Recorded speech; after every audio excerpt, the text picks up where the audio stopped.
All right, today we're going to take a trip back in time, way back, like 5,000 years back, to a civilization that proves human ingenuity is anything but a modern invention. This is the incredible, forgotten story of the Indus Valley, a world that was, in so many ways, way ahead of its time. I mean, just stop and think about that for a second. While most of the world was living in scattered settlements, one civilization was building massive cities with perfectly planned streets, sophisticated sanitation systems, and trade networks that spanned the known world. So how on earth did they pull that off? Well, that's what we're here to figure out. So where do we start? Well, the story of its rediscovery is almost as incredible as the civilization itself. It all starts not with some grand expedition, but with, well, a complete and total accident.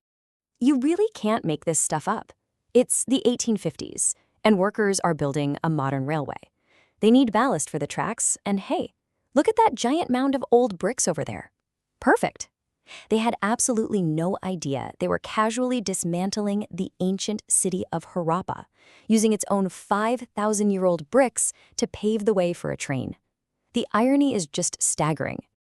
And get this, it took over 60 years from that accidental discovery for anyone to really understand what they'd stumbled upon. It wasn't until archaeologists got there in the 1920s and started digging for real that the truth came out. This was a huge deal. It literally forced everyone to rewrite the history books. The story of ancient India didn't begin where they thought it did. It began with this much, much older urban powerhouse. Okay, so what did they actually find under all that dirt? Well, what they uncovered wasn't just some old ruins. They found cities. Cities that were so ridiculously well-planned and engineered, they honestly feel like they're from the future, not the distant past. First off, let's just talk about the sheer scale here. This civilization covered more than 1 million square kilometers. To put that into perspective for you, that's bigger than ancient Egypt and Mesopotamia combined. This wasn't some tiny kingdom. It was a massive, sprawling network of people and ideas.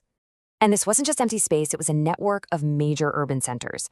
You've got the big famous ones like Harappa and Mohenjo-Daro, of course, but you also had these specialized hubs like Dholavira, which was a masterclass in water management, and Lothal, which was this bustling port city connecting them to the rest of the world by sea. But here's the thing that just blows my mind. The organization. These cities weren't a chaotic jumble of winding alleys. Nope.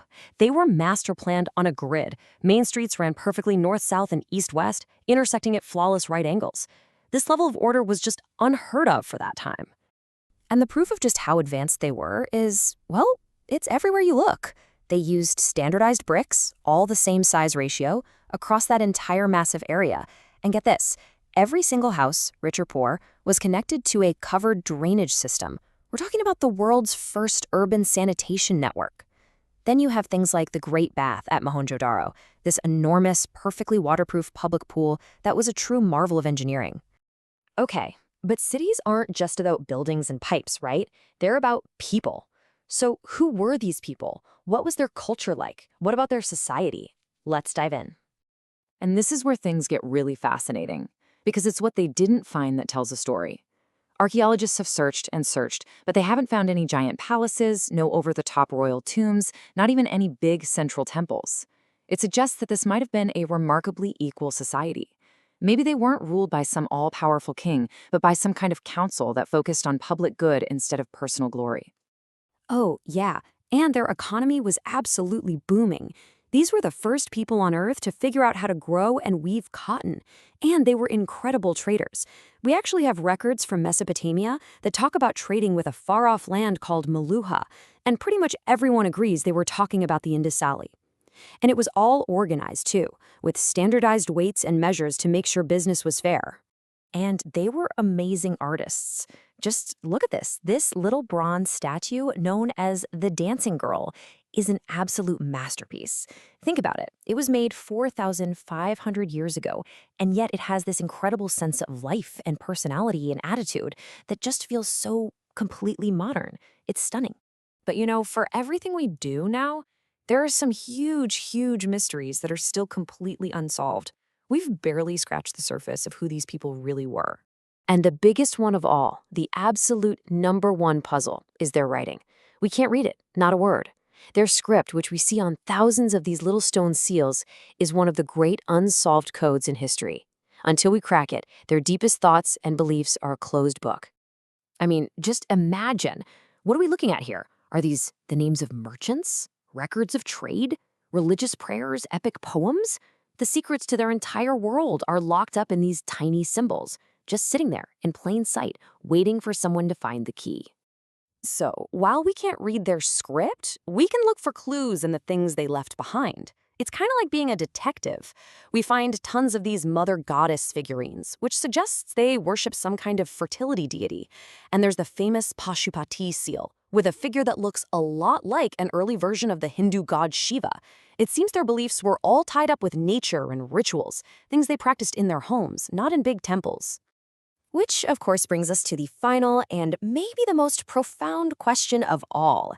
If this civilization was so amazing, so organized, so far ahead of its time, what happened to it? Where did everybody go? Okay, first things first, let's get a common myth out of the way. They weren't wiped out by some big war or a massive invasion. There's just no evidence for it. The end wasn't a sudden, violent event. It was something much slower, much more complicated. So what does the evidence point to? Well, right now, the leading theories all have to do with the environment. It seems it was a perfect storm of problems.